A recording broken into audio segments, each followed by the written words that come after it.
Hi guys! For today's video, it's me once again. This is me, your Ate Jen, ang inyong Ate Jen na Pilangaran Vlogger. So, for today's video, ang sasagutin kong comment ay kay Idol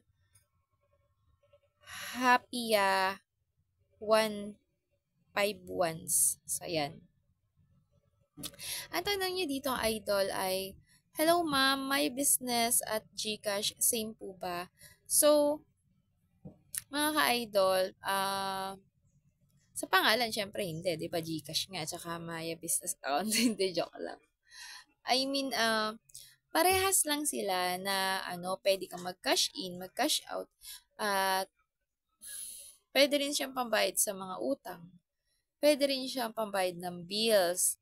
Meron din silang pautang. Actually, yung GCash mga ka-idol, meron ako dyang G-loan. So, G-loan pa lang yung na-open ko. Which is, meron din akong ah, pinautang din ako ni Maya Business. So, malaki na yung pautang niya sa akin. Medyo malaki. So, 2,700. So, 2,600, may tubo siya na 100 pesos. Um, Yun nga lang, dahil hindi ko siya lagi nagagamit, di mababa lang yung offer. At ito namang sa ko sa GCash ay medyo nagagamit-gamit ko kaya medyo lumaki yung offer niya. Naging 20,000 yung first offer ni GCash sa akin. So, magkapareha sila. Ang pinagkaiba lang kasi mga ka-idol, alam nyo, ang GCash kasi malawak siya.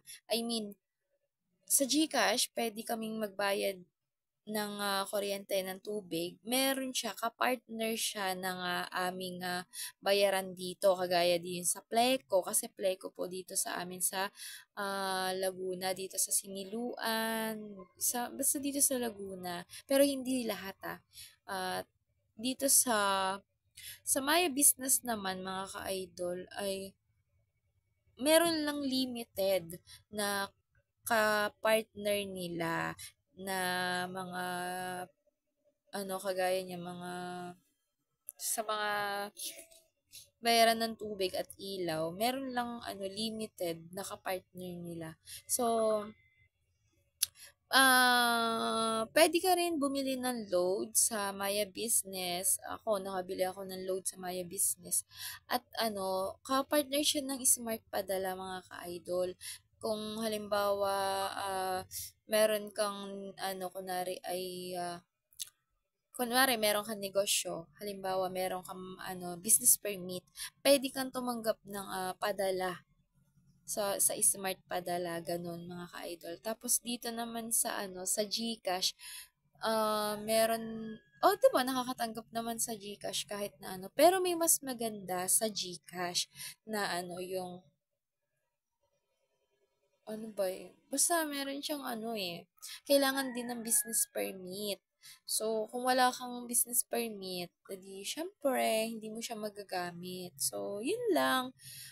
May pagkakaparehas lang ang GCash at ang Maya Business Account. Parehas sila may QR code, parehas silang pwedeng mag-cash in, mag-cash out, pwede silang mag-transact sa bangko, pwede rin pambayad ng bills, pwede rin pambayad ng halimbawa sa PhilHealth, sa SS, mga ganun mga ka-idol, ha?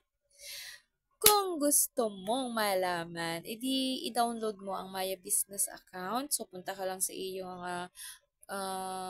Play Store at mo dyan, i-search mo ang My Business Account and then i-explore mo para mas maintindihan mo ka-idol. So, ayun lang. Thank you for watching. Once again, this is me, your Ate Jen, ang inyong Ate Jen Klinger, ang vlogger.